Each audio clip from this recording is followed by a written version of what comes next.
Hello दोस्तों, पिछली video में हमने एनर्जी मेथड पढ़ा था। क्लासिकल स्प्रिंग मास सिस्टम की हमने डेरिवेशन की थी, एनर्जी मेथड से उसका डिफरेंशियल इक्वेशन ऑफ मोशन निकाला था। आज की वीडियो में हम देखेंगे कि एनर्जी मेथड से हम किसी भी सिस्टम की किस तरीके से डिफरेंशियल इक्वेशन ऑफ मोशन निकाल सकते हैं।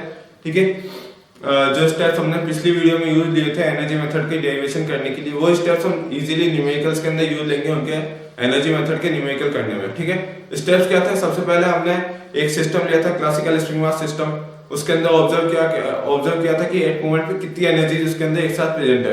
हमने टोटल एनर्जी निकाली, टोटल एनर्जी का कांस्टेंट रखा, टोटल एनर्जी का कांस्टेंट रखने के बाद उसका एक बार डिफरेंशिएशन किया, हमको डिफरेंशियल इक्वेशन ऑफ मोशन मिल गई। ठीक है, अब क्या करेंगे, यही जो स्टेप्स थे 3-4 स्टेप्स, यही हम किसी भी न्यूमेरिकल को सॉल्व करने में यूज ले सकते हैं एनर्जी मेथड के। ठीक है, तो हम देखते हैं ये न्यूमेरिकल है आज का। क्या हो रहा है इसके अंदर कि ये एक सिलेंड्रिकल सरफेस है जिसका रेडियस है r। ठीक है, ये सिलेंडर है जिसका रेडियस है r। इसके इनर सरफेस पे एक और सिलेंडर है जिसका रेडियस है स्मॉल r, वो रोल कर रहा है, ऑसिलेट कर रहा है। ठीक है, इनिशियली क्या है, ये सिलेंडर जो जिसका रेडियस है r, वो इस पॉइंट पे है, यानी पॉइंट p पे है। और ये जो पॉइंट p है, ये सिलेंडर जिसका रेडियस r है, उसके सरफेस पे है पॉइंट p। बड़ा सिलेंडर है ना ये वाला, जिसका रेडियस कैपिटल R है, उसके सरफेस पे ये पॉइंट P। और पॉइंट P डैश किसके सरफेस पे? Cylinder of radius small r। Small r का जो रेडियस है, जिस सिलेंडर का स्मॉल r रेडियस है, उस सिलेंडर के सरफेस पे पॉइंट P डैश। तो इनिशियली जब ये सिलेंडर यहाँ पड़ा इक्विलिब्रियम पोजीशन में, यानी कि मतलब रेस्ट में है एकदम, और ऑसिलेट नहीं हो रहा है। ठीक है, तो क्या है, पॉइंट P और पॉइंट P डैश क्या हो रहा है, कोइंसाइड कर रहे हैं। ठीक है, कोइंसाइड कर रहे हैं पॉइंट P और पॉइंट P डैश। अब क्या हो रहा है, हम इस सिलेंडर को कोई फोर्स लगाते हैं, यहां से कोई फोर्स लगाते हैं, तो इस सिलेंडर के पास मास है। मास क्या है सिलेंडर का? मास ऑफ सिलेंडर क्या है? Capital M। Mass of cylinder of radius R।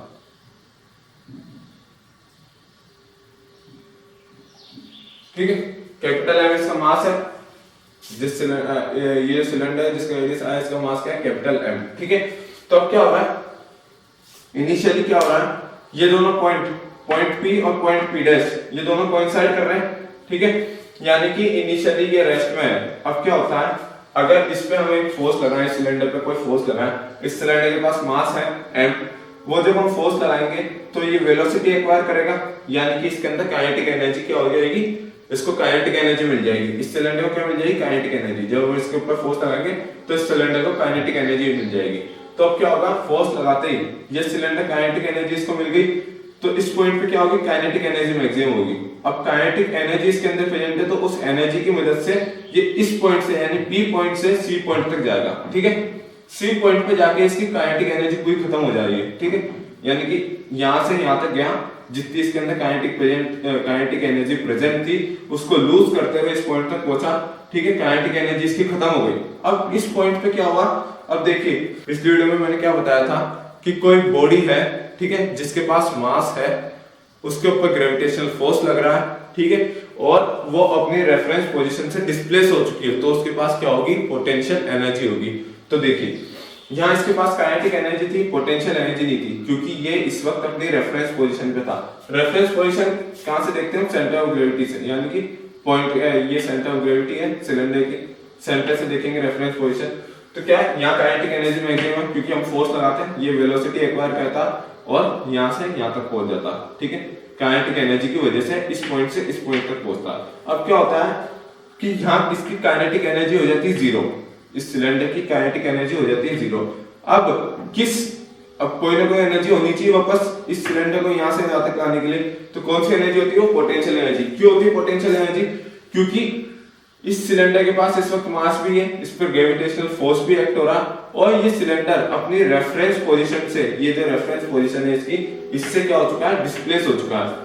तो जब कोई भी बॉडी जिसके पास मास हो, उसके ऊपर ग्रेविटेशनल फोर्स लग रहा है, वो अपनी रेफरेंस पोजीशन से डिस्प्लेस हो चुका है, तो उसके पास क्या होगी, पोटेंशियल एनर्जी होगी वापस अपनी पोजीशन में आने के लिए। ठीक है, तो क्या है, वापस ये इस पोजीशन में आना चाहेगा, तो इसके पास पोटेंशियल एनर्जी मैक्सिमम होगी इस पॉइंट पे, और काइनेटिक एनर्जी होगी। इस पोटेंशियल एनर्जी की मदद से ये इस पॉइंट C से लेके इस पॉइंट P तक आ पाएगा। ठीक है, अब क्या होगा, यहाँ पोटेंशियल एनर्जी पूरी लूज कर देगा, खत्म हो जाएगी एनर्जी इसकी, यहाँ से यहाँ तक आने के अंदर, यहाँ से और यहाँ तक आने के अंदर इस सिलेंडर की पोटेंशियल एनर्जी खत्म होगी, काइनेटिक एनर्जी मैक्सिमम होगी, क्योंकि रेस्ट में तो आएगा नहीं, वापस यहाँ तक जाएगा। तो यहाँ से यहाँ तक किस मदद से जाएगा, काइनेटिक एनर्जी की मदद से, क्योंकि पोटेंशियल एनर्जी यहाँ जीरो हो जाएगी, क्योंकि वापस अपने रेफरेंस पोजीशन पे आ जाएगा। यहाँ क्या थी, काइनेटिक एनर्जी मैक्सिमम थी, इस काइनेटिक एनर्जी की मदद से वापस इस पॉइंट से इस पॉइंट पे जाएगा। ठीक है, पी पॉइंट से यहाँ तक चले गया, ये मान लीजिए कोई पॉइंट है क्यू, ठीक है, पी पॉइंट से क्यू पॉइंट तक चले गया ये, ठीक है, काइनेटिक एनर्जी की मदद से यहाँ से यहाँ तक चले गया। अब क्या हुआ, यहाँ फिर काइनेटिक एनर्जी लूज हो गई इसकी, पूरी एनर्जी, पूरी काइनेटिक एनर्जी यहाँ से यहाँ तक आने में खत्म हो गई इसकी। अब क्या है इसके पास, यहाँ से यहाँ तक आने के लिए वापस क्या चाहिए इसको, पोटेंशियल एनर्जी। क्यों चाहिए, क्यों आएगी, मतलब इसके अंदर पोटेंशियल एनर्जी क्यों स्टोर होगी, क्योंकि इसके पास मास है, ग्रेविटेशनल फोर्स इस पे एक्ट हो रहा है और ये अपने रेफरेंस पोजीशन से डिस्प्लेस हो चुकी है बॉडी। ठीक है, तो इसके अंदर पोटेंशियल एनर्जी स्टोर हो जाएगी और उस पोटेंशियल एनर्जी के स्टोर होने की वजह से यहाँ से यहाँ तक आएगा, वापस पोटेंशियल एनर्जी को लूज करेगा, यहाँ इस पॉइंट पे पोटेंशियल एनर्जी जीरो हो जाएगी और इसी तरीके से ये ऑसिलेशन चलता है। ठीक है, तो अब क्या हुआ, हमने क्या देखा, सी पॉइंट पे kinetic energy zero, potential energy maximum, P पे kinetic energy maximum, potential energy zero, Q पे पोटेंशियल एनर्जी मैक्सिमम और काइनेटिक एनर्जी जीरो। ठीक है, तो अब क्या पता चल रहा है इससे, इस सिस्टम के अंदर कितनी एनर्जी प्रेजेंट है। ठीक है, दो एनर्जी प्रेजेंट है सिस्टम के अंदर, कौन कौन सी, पहली है काइनेटिक एनर्जी और दूसरी है पोटेंशियल एनर्जी। अब ध्यान देने वाली बात यह है कि काइनेटिक एनर्जी भी दो तरीके की प्रेजेंट है इस सिस्टम के अंदर, क्योंकि ये जो सिलेंडर है ये यहाँ से यहाँ तक ट्रांसलेशन मोशन भी कर रहा है, यहाँ से यूं जा भी रहा है और साथ में रोटेट भी कर रहा है, रोटेट होता हुआ गोल गोल घूमता हुआ जाएगा, यहाँ से यहाँ तक रोटेट होता हुआ जाएगा यूं। तो इसके पास दो काइनेटिक एनर्जी होंगी, मैंने पिछली वीडियो में बताया था आपको, दो काइनेटिक एनर्जी होती है, ट्रांसलेशनल काइनेटिक एनर्जी होगी और एक रोटेशनल काइनेटिक एनर्जी होगी। ठीक है, तो दो काइनेटिक एनर्जी कौन कौन सी होगी, काइनेटिक एनर्जी ट्रांसलेशनल और काइनेटिक एनर्जी रोटेशनल। ठीक है, ट्रांसलेशनल काइनेटिक एनर्जी का फॉर्मूला क्या होता है, half m v square velocity. ठीक है, और काइनेटिक एनर्जी का रोटेशनल काइनेटिक एनर्जी का फॉर्मूला क्या होता, half J naught half J omega square. J क्या है, मास मोमेंट ऑफ इनर्शिया और ओमेगा क्या है, एंगुलर वेलोसिटी या रोटेशनल वेलोसिटी। ठीक है, तो हमको क्या मालूम चल गई, काइनेटिक एनर्जी। काइनेटिक एनर्जी दो टाइप के, ट्रांसलेशनल काइनेटिक एनर्जी और रोटेशनल काइनेटिक एनर्जी। अब हम आगे देखेंगे ट्रांसलेशनल काइनेटिक एनर्जी। ठीक है, ट्रांसलेशनल काइनेटिक एनर्जी के लिए हमको क्या क्या चाहिए, मास चाहिए, मास हमारे पास सिलेंडर का m, और वेलोसिटी चाहिए। वेलोसिटी कितनी होगी ट्रांसलेशनल, वो देखनी है हमको। तो अब देखते हैं ट्रांसलेशनल वेलोसिटी निकालेंगे हम। हमको मालूम है कि इस पॉइंट से लेके इस पॉइंट की डिस्टेंस, यहां से यहां तक की डिस्टेंस कितनी हो जाएगी, अगर रेडियस बड़े सिलेंडर की कैपिटल आर है और स्मॉल सिलेंडर की स्मॉल आर है, तो यहां से लेके यहां तक की डिस्टेंस कितनी हो जाएगी, capital R minus small R. ठीक है, ये डिस्टेंस यहां से लेके यहां तक की ये हो जाएगी। सेंटर ऑफ ग्रेविटी तक ही देखेंगे डिस्टेंस हम। ठीक है, सर्किल के सेंटर तक ही देखेंगे, क्योंकि मास इस पॉइंट पे लाई करता है, इसका सेंटर ऑफ ग्रेविटी ये पॉइंट है। ठीक है, तो क्या करना है हमको, यहां से यहां तक की डिस्टेंस मालूम चल गई। ठीक है, सिलेंडर की इस पॉइंट से सिलेंडर के सेंटर ऑफ ग्रेविटी की डिस्टेंस मालूम चल गई r माइनस आर, क्योंकि यहां से लेके यहां तक की डिस्टेंस क्या है, कैपिटल आर, यहां से लेके यहां तक की डिस्टेंस क्या है, स्मॉल आर, तो यहां से लेके यहां तक की डिस्टेंस क्या होगी, capital R minus small R. ठीक है, हमको मालूम चल गई। अब हमको क्या करना है, इस आर्क की यहां से लेके यहां तक कितनी लेंथ है इसकी, ये मालूम करना है, कितना डिस्प्लेसमेंट हो रहा है इस सिलेंडर का इस पॉइंट से लेके इस पॉइंट तक। ठीक है, ये मालूम करना हमको। तो कैसे मालूम करेंगे, आर्क की लेंथ कैसे मालूम करते थे हम, मैथ में था हमारे फॉर्मूला, मैथ में पढ़ते थे हम।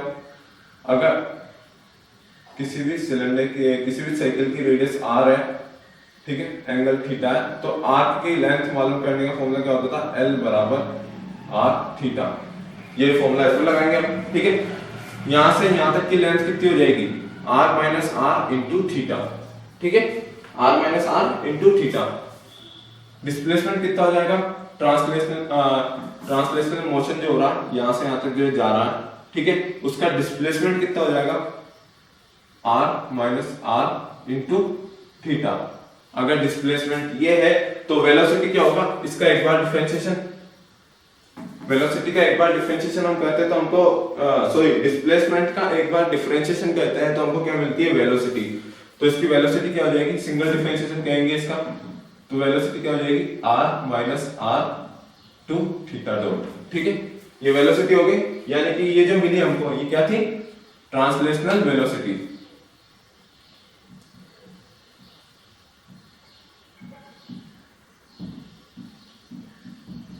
ये क्या मिल गई हमको, ट्रांसलेशनल वेलोसिटी। ठीक है, तो अब हम ट्रांसलेशनल काइनेटिक एनर्जी का फॉर्मूला लिख सकते हैं, क्या हो जाएगा, हाफ m, वेलोसिटी क्या है, सॉरी कैपिटल M होगा क्योंकि सिलेंडर का मास क्या है, कैपिटल M। वेलोसिटी क्या है, r minus r, translational velocity की बात कर रहे हैं, टू थीटा का स्क्वायर। ठीक है, ये हो गई translational velocity. Translational kinetic energy हमको मालूम चल गई, half m r minus r theta dot का स्क्वायर। कैसे निकाले हमने ट्रांसलेशनल वेलोसिटी, ये भी आपको मालूम चल गया। सबसे पहले हमने डिस्प्लेसमेंट निकाला, यानी यहां से लेके यहां तक सिलेंडर का डिस्प्लेसमेंट कितना हो रहा है, r माइनस r थीटा, यानी कि इस आर्क की लेंथ निकाल ली हमने, r minus r into theta. इसका इस r माइनस r थीटा का अगर हम एक बार डिफरेंशिएशन करेंगे टाइम के एस्पेक्ट में, ठीक है, तो हमको क्या मिलेगा, इस डिस्प्लेसमेंट का अगर डिफरेंशिएशन करेंगे टाइम के एस्पेक्ट में तो हमको क्या मिलेगी, वेलोसिटी। ठीक है, तो वेलोसिटी क्या मिलेगी, r minus r into theta dot. ठीक है, क्योंकि एक बार डिफरेंशिएशन कर चुके हैं, सिंगल डिफरेंशिएशन थीटा डॉट। ठीक है, तो ये क्या हो गई, ट्रांसलेशनल वेलोसिटी हो गई हमारी। अब हम क्या करेंगे, वेलोसिटी की वैल्यू, ठीक है, फॉर्मूला में पुट कर देंगे ट्रांसलेशनल वेलोसिटी की वैल्यू, तो हमको क्या मिल गया, हाफ कैपिटल M, क्योंकि मास कैपिटल M है सिलेंडर का, तो हाफ m v स्क्वायर, यानी कि r minus r theta dot का स्क्वायर। ठीक है, अब हम क्या देखते हैं, रोटेशनल काइनेटिक एनर्जी। ठीक है, काइनेटिक एनर्जी रोटेशनल निकालनी है तो हमको रोटेशनल वेलोसिटी चाहिए होगी इसके लिए।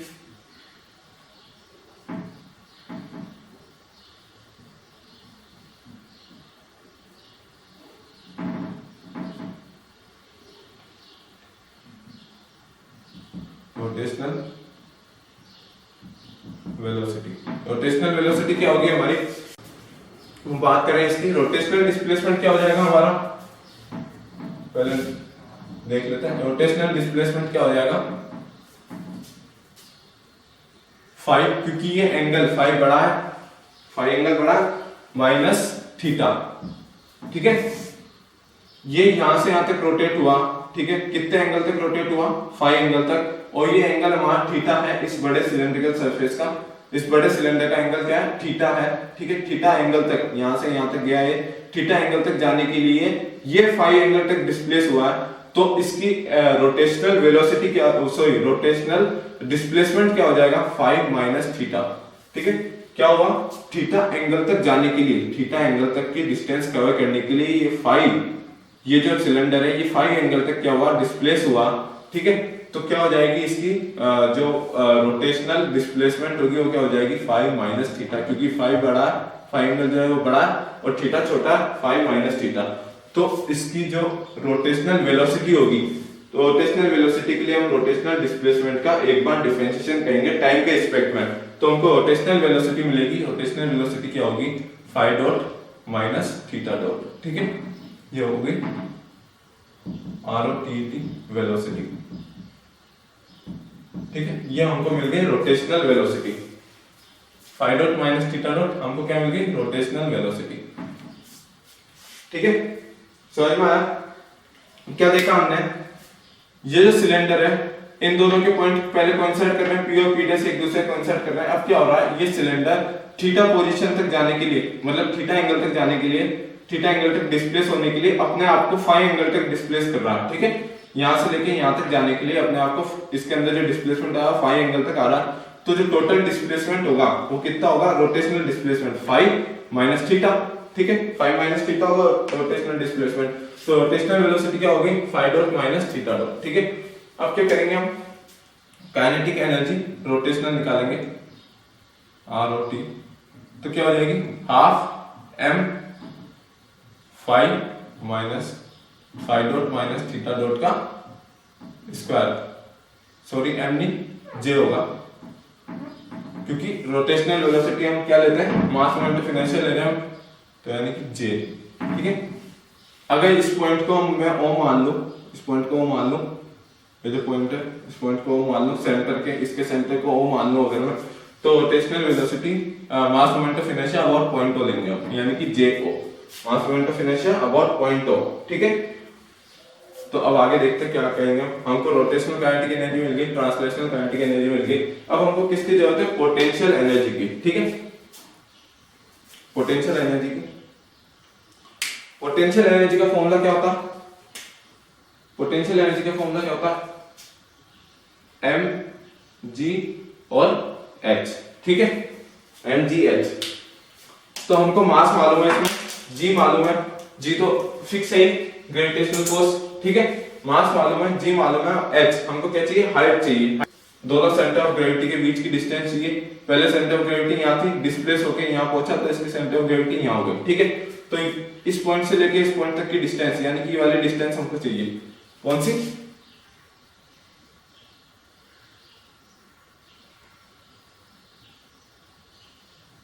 ये है h। ये h हम कैसे निकालेंगे देखते हैं। ये h चाहिए हमको, तो इसके लिए हमको क्या करना पड़ेगा, ठीक है, अब हम देखते हैं, क्योंकि हमको मालूम है ये वाली डिस्टेंस कितनी है, r माइनस आर। ठीक है, ये वाली डिस्टेंस कितनी है, यहां से लेके यहां तक की r माइनस आर है। ठीक है, अगर हमको इस पॉइंट से लेके इस पॉइंट तक की डिस्टेंस, मान लीजिए इसको कोई ये कोई पॉइंट है,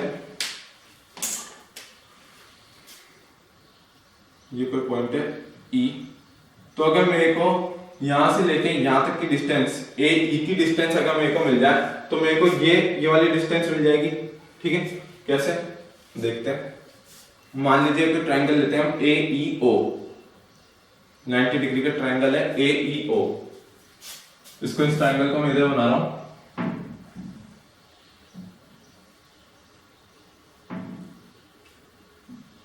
ए ई और ओ, ये कोई ट्रायंगल लिया मैंने ए ई ओ, ये वाला ए ई ओ।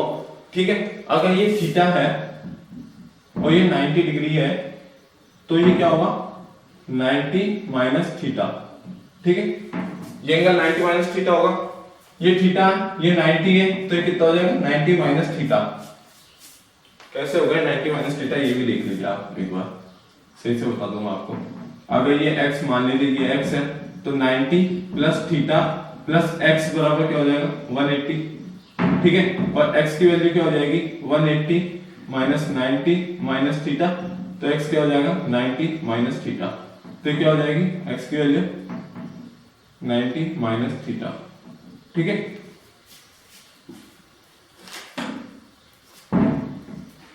ठीक है, अब हम देखते हैं हमको क्या निकालनी है, ए ई निकालनी है, तो क्या हो जाएगा,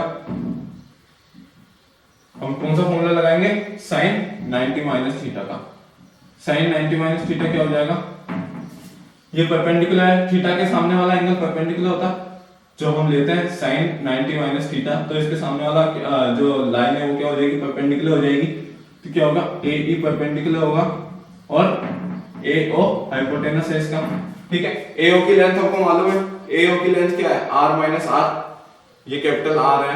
ठीक है, यहां से यहां तक की लेंथ, A से लेके O तक की लेंथ क्या है, R माइनस आर, रेडियस, ये चीज तो सेम रहेगी यहां से यहां तक। ठीक है, यहां से यहां तक की AO की लेंथ कितनी है, R minus R, R minus R. ठीक है, AO की लेंथ कितनी है, R माइनस आर, हमको ये मालूम है, तो साइन 90 माइनस थीटा बराबर A E upon r minus R, तो ए ई की वैल्यू क्या हो जाएगी, r minus R sine 90 minus theta, इसको थोड़ा सही से लिख लेता हूं, साइन 90 माइनस थीटा। ठीक है, साइन 90 माइनस थीटा क्या होता है, कोस थीटा, ए ई बराबर r minus R sine 90 minus theta क्या होता है, कोस थीटा। ठीक है, तो ए ई की वैल्यू निकल गई, यानी कि यहां से यहां तक की जो लेंथ है वो निकल गई हमारी,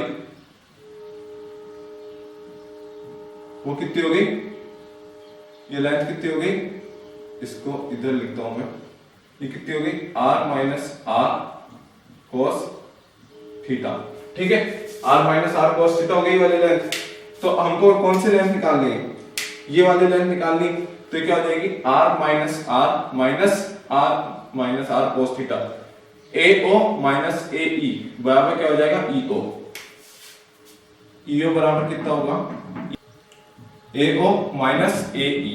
ठीक है, अब क्या हो जाएगा EO बराबर क्या हो जाएगा आपके पास, AO क्या है r माइनस आर, AE क्या है r minus R cos theta.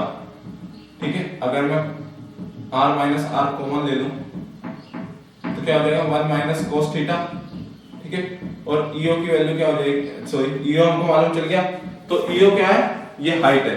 ठीक है, ये हाइट है EO, दोनों सेंटर ऑफ ग्रेविटी के बीच में डिस्टेंस है, यहाँ इसके और इसके बीच का जो डिस्टेंस है ये वाला है। ठीक है, ये जो हाइट है। तो mgh, अब क्या होगा पोटेंशियल एनर्जी क्या हो जाएगी हमारे पास कैपिटल M, क्योंकि मास क्या सिलेंडर का M, G, H क्या निकाल लिया हमने R minus R 1 minus cos theta. ठीक है, ये निकाल लिया हमने। अब आगे देखते हैं, हमको तीनों एनर्जियां मिल चुकी है, kinetic energy, kinetic energy translation, kinetic energy rotational और पोटेंशियल एनर्जी। तीनों एनर्जी मिल गई है हमको। ठीक है, अब हम इन तीनों का सम करेंगे और कांस्टेंट दोनों को इक्वल रखेंगे, मतलब तीनों का सम करके इसको कांस्टेंट के इक्वल रखेंगे। यानी कि क्योंकि हमने डेरिवेशन में भी देखा था, एनर्जी मेथड की जब डेरिवेशन कर रहे थे हम, तो उसमें क्या देखा था टोटल एनर्जी कांस्टेंट होती है सिस्टम की। ठीक है, तो टोटल एनर्जी सिस्टम की कांस्टेंट है, यानी कि टोटल एनर्जी बराबर कांस्टेंट है। ठीक है, तो टोटल एनर्जी क्या है सिस्टम की, kinetic energy translational plus kinetic energy rotational plus potential energy. ठीक है, इन तीनों एनर्जी को कांस्टेंट रख देंगे। तो काइनेटिक एनर्जी ट्रांसलेशन क्या है, half m r minus r theta dot का स्क्वायर। ठीक है, प्लस हाफ जे नॉट नहीं five dot minus theta dot का square plus m g into r minus r 1 minus cos theta. ठीक है, ठीक। अब देखते हैं हम एक और रिलेशन देखते हैं। ठीक है, एक और रिलेशन देखते हैं हम। देखिए, अब देखिए क्या हो रहा है कि ये हमारी इक्वेशन बन गई। ठीक है, ये हमारी इक्वेशन बन गई बराबर कांस्टेंट, बराबर क्या होगा कांस्टेंट के बराबर हो गई अभी इक्वेशन। अब देखिए, क्योंकि हमको क्या मालूम है, इसमें देखिए थीटा भी आ रहा, जो जिसका डिफरेंशिएशन कहेंगे, जो वेरिएबल है हमारा, एक तो थीटा और एक फाई है। ठीक है, तो दोनों वेरिएबल आ रहा है। तो हमको डिफरेंशिएशन को इजी करने के लिए इस इक्वेशन को एक ही वेरिएबल के अंदर कन्वर्ट करना पड़ेगा। ठीक है, या तो हम थीटा के अंदर कन्वर्ट कर दें या फाई के अंदर कन्वर्ट कर दें पूरी इक्वेशन को। तो हम क्या करेंगे, अब कोई ऐसा रिलेशन निकालेंगे थीटा फाई के बीच में, जिससे कि हम थीटा फाई को एक दूसरे के अंदर कन्वर्ट कर सकें। तो देखिए क्या होगा, क्या था, ये P और ये P डैश एक दूसरे को कोइंसाइड कर रहे थे। जब ये सिलेंडर रोटेट होता हुआ यहाँ तक पहुंचा पॉइंट C तक, तो ये जो पॉइंट P डैश है, इस पॉइंट पे था पहले P डैश, वो पॉइंट जो ये पॉइंट P डैश है पहले यहाँ था, अब ये जो P डैश है ये कहाँ पहुंच गया, यहाँ पहुंच गया। ठीक है, तो यानी कि ये जो आर्क है PC, ये बराबर होगा आर्क P डैश C के। ठीक है, इतना ही तो रोटेट करेगा, यहाँ से यहाँ तक की लेंथ जो है वो यहाँ से यहाँ तक की लेंथ होगी। ठीक है, लेंथ की बात कर रहा हूँ, एंगल की बात नहीं कर रहा हूँ। यहाँ से यहाँ तक की जो लेंथ है वो यहाँ से यहाँ तक की लेंथ होगी, दोनों लेंथ बराबर होगी। ठीक है, दोनों लेंथ क्या होंगी, बराबर होंगी। तो यानी कि आर P डैश C बराबर आर्क PC। ठीक है, आर्क P डैश C बराबर आर्क PC। आर्क PC की लेंथ क्या है, आर्क PC जो है, तो अब हम पूरा रेडियस लेंगे यहाँ से यहाँ तक। आर्क PC मालूम करना हमको, तो सिंपल आर्क PC मालूम करना। तो आर्क PC क्या हो गया, आर थीटा, और P डैश C क्या होगा, आर्क P डैश C क्या हो गया, R5। ठीक है, ये रेडियस है अगर इसकी यहाँ से यहाँ तक की रेडियस है, तो इस आर्क की लेंथ क्या हो जाएगी, पी डैश सी आर्क की लेंथ r5 हो जाएगी, ठीक है। और अगर ये रेडियस है पूरी, ठीक है, तो यहाँ से यहाँ तक की लेंथ क्या हो जाएगी, r इंटू थीटा, पूरी रेडियस लेंगे हम इसके लिए, r इंटू थीटा बराबर r5 हो जाएगा। तो फाई की वैल्यू क्या आ जाएगी, r अपॉन r थीटा, ठीक है। तो फाई की जगह हम r अपॉन r थीटा रखेंगे, ठीक है ना। अब क्या देखेंगे हम, अब आगे देखते हैं जे ओ की value, mass movement of inertia. J O की वैल्यू क्या हो जाएगी, सिलेंडर का मास मूवमेंट ऑफ इनर्शिया क्या होता है, m सिलेंडर की रेडियस r स्क्वायर अपॉन 2, जो होता है सिलेंडर का मास मूवमेंट ऑफ इनर्शिया, ठीक है। ये हमने 100 में पढ़ा था, इसकी डेरिवेशन है, अगर आप चाहें तो डेरिवेशन में बता सकता हूँ, ठीक है। लेकिन अगली वीडियो में बताऊंगा वो डेरिवेशन में, आने वाली वीडियोस में आगे मैं डेरिवेशन बताऊंगा इसकी कैसे होती है। तो ये क्या है, सिलेंडर की रेडियस है अबाउट द सिलेंडर सिलेंडर का मास मूवमेंट ऑफ इनर्शिया है about cylinder axis. Cylinder axis क्या, जैसे कोई सिलेंडर है तो इस एक्सिस के अलोंग, जेड एक्सिस के अलोंग, ठीक है। अगर आपने मास मूवमेंट ऑफ इनर्शिया उसमें 100 में पढ़ा हो, तो जेड एक्सिस के अलोंग जो मास मूवमेंट ऑफ इनर्शिया होता है सिलेंडर का, जेड यानी कि आई जेड जो हम निकालते हैं वो क्या होता है, एम आर स्क्वायर बाय 2, ठीक है। जेड एक्सिस ये वाली एक्सिस, सिलेंडर की एक्सिस जिसके बॉडी रोटेट कर रहा हो, कौन सी एक्सिस है, ये वाली एक्सिस, ये वाली, ठीक है, यहां से लेके यहां तक की एक्सिस। और एक्स एक्सिस है, वाई एक्सिस कौन सी, एक्स एक्सिस, वाई एक्सिस ये है और एक्स एक्सिस ये है, ठीक है। तो जेड एक्सिस ये है, वाई ये है, एक्स ये है, जेड क्या है, ये है। तो क्या हो रहा है, इस जेड एक्सिस के बाद रोटेट कर रहा, ठीक है। तो आगे क्या हो जाएगा, जे बराबर M R square by 2, mass moment of inertia हमको मालूम है। ये दोनों वैल्यू इस इक्वेशन में रखेंगे तो हमारे पास क्या होगा, आगे इक्वेशन देखते क्या बनती है, ठीक है। Half M R minus R का स्क्वायर थीटा डॉट का स्क्वायर, ठीक है, प्लस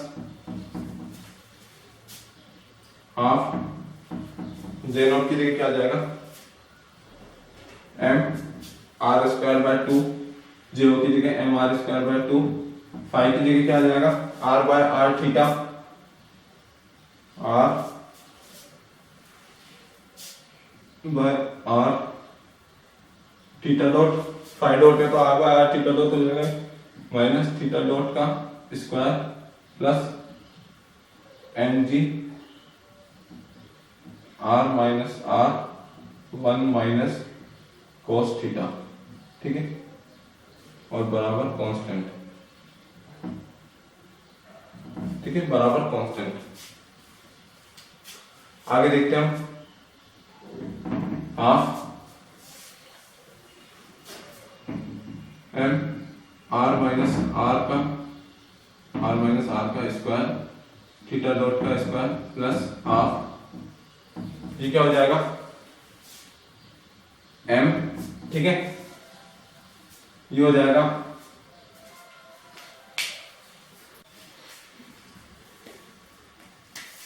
आगे हाफ, ये हो जाएगा एम, ठीक है, बाय 2 आर स्क्वायर। अगर मैं अब इसको क्या करूं, आर अपॉन आर, ठीक है,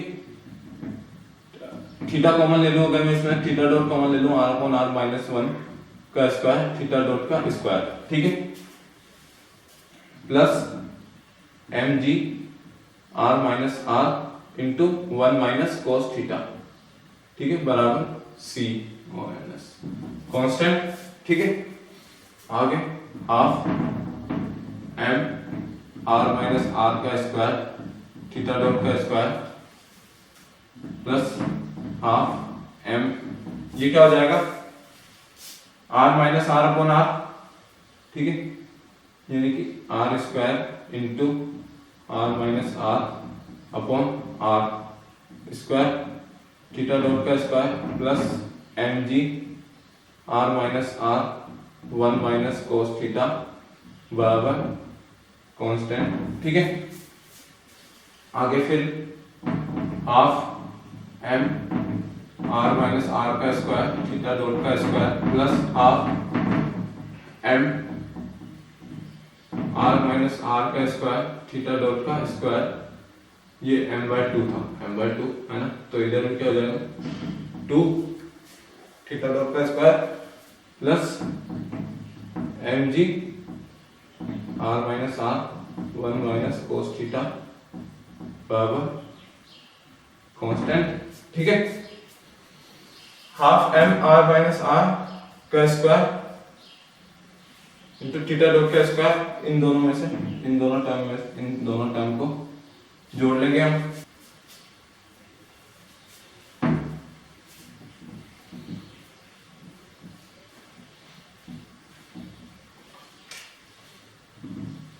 इससे आगे यहां चलते हैं,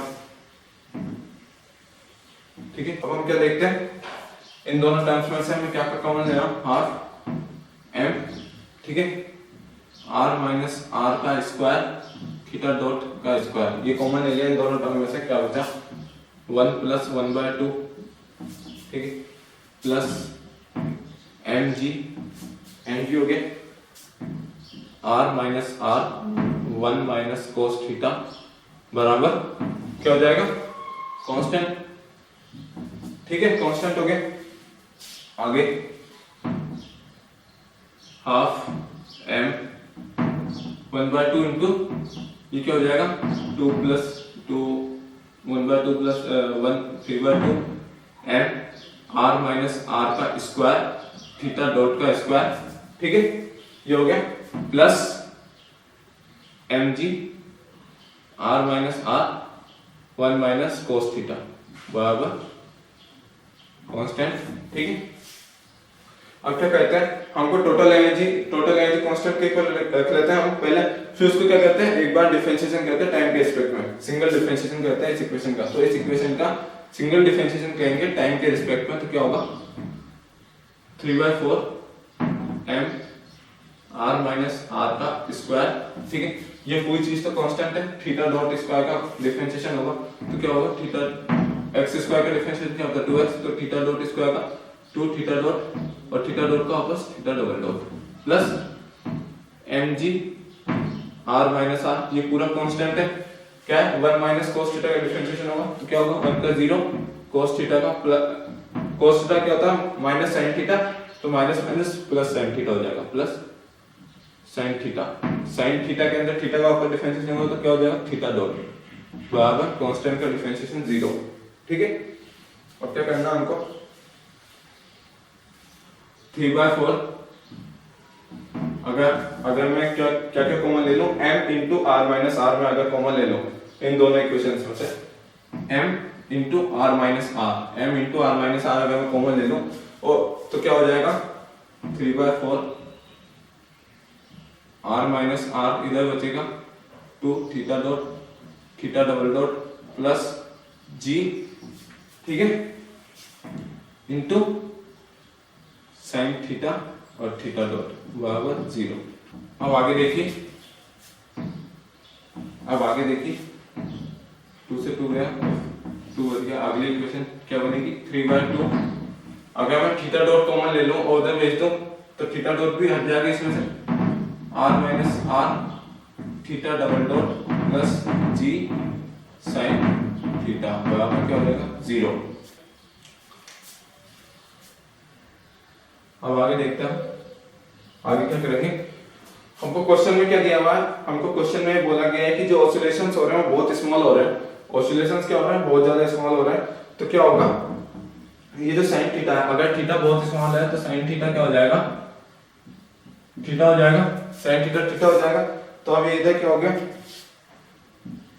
3/2 r minus r theta double dot plus g theta बराबर 0, ठीक है। तो अगर हमको इस इक्वेशन को standard differential equation of motion में कन्वर्ट करना है तो क्या करना पड़ेगा, इस टर्म से पूरी इक्वेशन को डिवाइड करना पड़ेगा, तो क्या हो जाएगा g upon 3/2 standard differential equation of motion में कन्वर्ट करना है। मैंने आपको पिछली वीडियो में बताया कैसे करते हैं, ठीक है, उसका सॉल्यूशन हमने किया था डिफरेंशियल इक्वेशन ऑफ मोशन का, उस वीडियो में देखिएगा, ठीक है। अब सॉरी ये थीटा डबल डॉट नहीं आएगा, इस टर्म से पूरी इक्वेशन को डिवाइड किया मैंने इस वाले टर्म से, तो यहाँ तो कुछ नहीं बचेगा, तो यहाँ g upon 3/2 r minus r बचेगा, ठीक है। तो अब ये जो टर्म होती है ये किसके इक्वल होती है, ओमेगा एन, यानी सर्कुलर फ्रीक्वेंसी के स्क्वायर के इक्वल होती है। ओमेगा एन स्क्वायर बराबर जी 3/2 आर माइनस आर। तो सर्कुलर फ्रीक्वेंसी क्या हो जाएगी हमारी, √2g 3 आर माइनस आर, ये हो गई हमारी सर्कुलर फ्रीक्वेंसी। ठीक है, ये हमने देख लिया क्वेश्चन। तो इस क्वेश्चन में हमने क्या देखा, सबसे पहले एनर्जीज मालूम की, कौन कौन सी एनर्जीज प्रेजेंट है इसके अंदर, सिस्टम के अंदर, उन एनर्जीज का सम किया। ठीक है, एनर्जीज निकाली, सम किया, कांस्टेंट के इक्वल रखा, एक बार डिफरेंशिएशन किया और फिर हमने क्या निकाली, natural frequency, sorry natural frequency नहीं, सर्कुलर फ्रीक्वेंसी। ठीक है, तो क्वेश्चन बड़ी आसानी से होंगे, बस जो दिक्कत आएगी आपको सॉल्यूशन करने में दिक्कत आएगी, उसको सॉल्व अच्छे से कीजिए, बिना किसी गलती के सॉल्व कीजिए, तो आपका जो आंसर होगा वो सही निकलेगा एकदम। ठीक है, थैंक यू।